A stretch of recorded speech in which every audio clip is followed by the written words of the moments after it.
Okay. So in Hedon, when you close these books, a lot of the time some demons will spawn in and you'll need to fight them. But not here.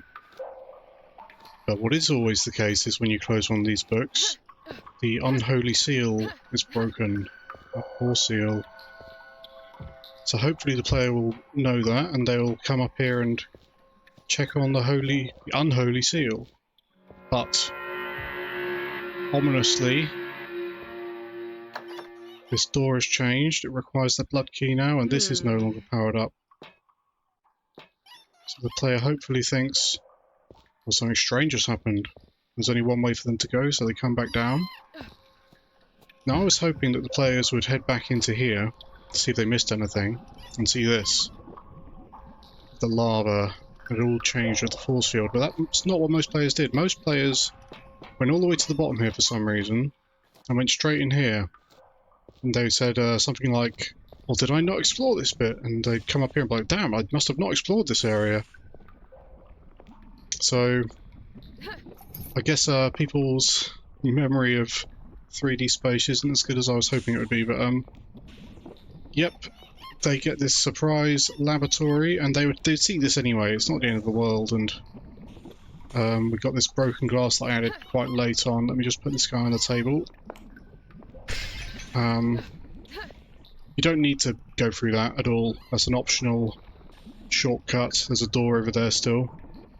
But there were some players who were under the impression this was the only way in and out of here, which is unfortunate. Doesn't really matter though. And now we've got some windows you can look through. You can see through here we've got the dark key. Is that called the dark key, the purple one? I'm not sure how many people actually noticed that, but we obviously haven't seen a dark key door yet, but when we do, we'll know where the key needs to be found from.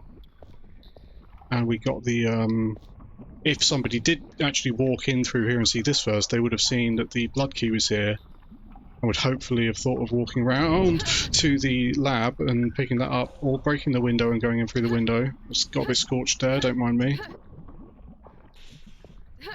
So, this note here is one of my favourites. So this person's obviously been tasked with watching the portal to see if anything comes through it, and nothing ever does. We just came through the portal, but even things that come through the portal, like us, you wouldn't see it happen because, I mean, how did it happen? You're not really sure. It's a bit too spooky. You closed the book and then you wandered around a bit, and the next thing you know, you're somewhere else. But really, it's the fact that they've got a cult newsletter. That, to me, is just hilarious. I love the idea that there's a cult newsletter, you know?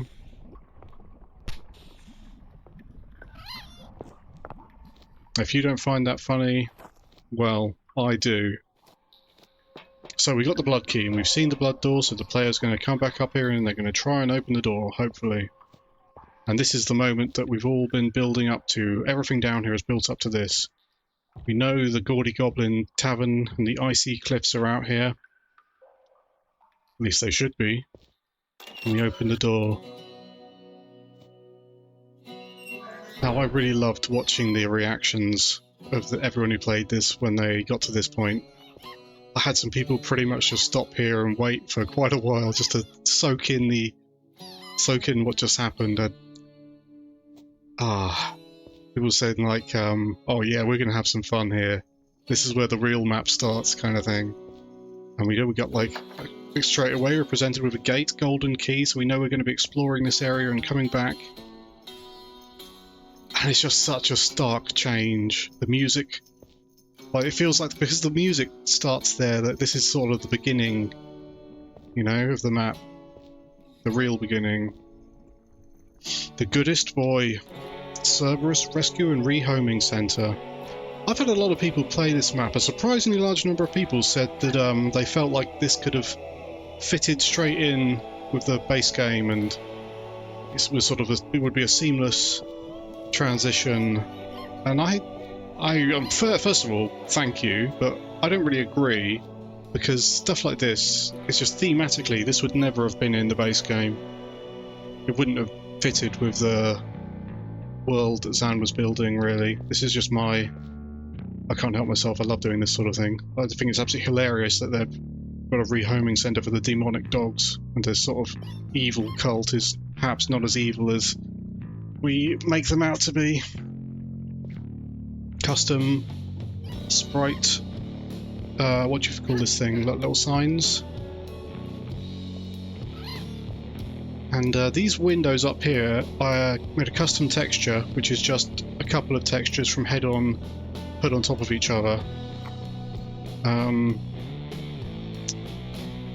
Because having the windows recessed into the walls like this up here would have required a whole load of 3D floors, and with the amount of windows, I was already starting to get really concerned about the performance in this area. When I stand out on the boat and look back at town, on my computer, it drops frames a bit, and I was worried. I'd heard that 3D floors are one of the things that can really kill performance, so I thought, you know, these are high up, they're background assets, I can get away with just making them flat against the walls, and I think it's fine. I'm really happy with that decision. Okay, this statue obviously is the changed version of the Icy Goblin statue that we had on the other side, and the Gaudy Goblin itself has turned into the Saucy Succubus. No orcs allowed. They've also got a custom sign. Now, what should I talk about first? I put a lot of work into this area. I wanted to make sure this looked really, really good, but it was difficult. I don't know, something about the size of this space. I've had a really hard time making it feel detailed enough. We've got the museum there.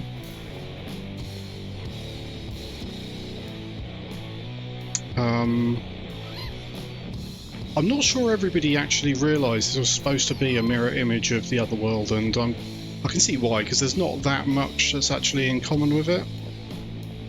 I just kept adding to this one. I started out with just this, you know. I was planning on making a jetty type thing in the icy world made out of wood, but I never got round to it, and I was starting to get worried about the performance in that area as well, honestly. I actually managed to find something I could do that really helped the performance back there, but we've moved on. We're here now. We have another gold key. The player doesn't know they lead to the same place just yet. This man is going to try and kill me, which is quite rude, honestly. Let's just ignore him. Oh, look at this little bench. Wouldn't this be a nice place to sit, you know, with your significant other, perhaps? And there's the little secret area down there. I'll jump down there in a second. I think a lot of people weren't sure how you were supposed to get in there. Some people tried to rocket jump into it and stuff. You're just supposed to jump from up there.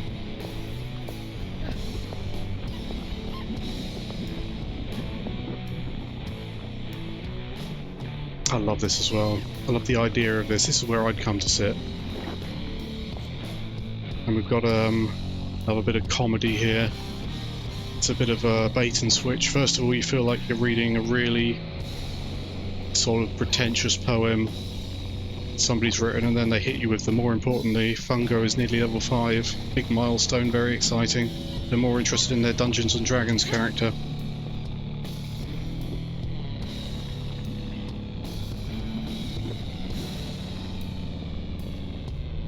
In fact, there was another Dungeons and Dragons thing back earlier that I didn't read, wasn't there?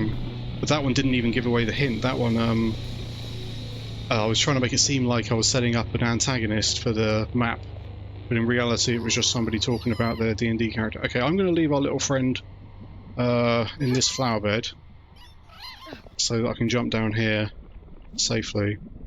Now I'm going to do this now to illustrate the fact that going down here doesn't break the progression of the map. I imagine this would be like a smoking area, by the way, like when the staff who work in the kitchen, when they want to come out on their break, they come out and sit here and have a smoke and a drink.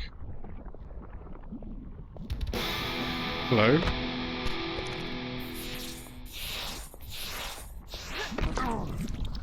Right, because there's a gold key locked door here, In a lot of secrets, this would just be a door that's locked from the other side. But this one is locked with the gold key, and that is because otherwise you'd be able to walk out into there and pick up the actual gold key, and it would completely break the progression of the map. It would be quite problematic. I'm going to eat all of their food. Don't mind me. This is quite a generous secret. We get a lot of stuff in here.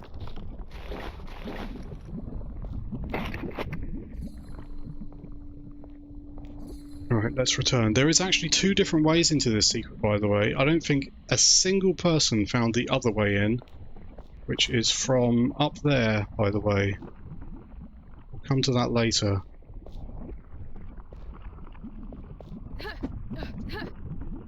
Just going to climb back up real quick. Nice and easy. Recover our rodent. Actually, I'm going to kill this man real quick before I pick up the rodent.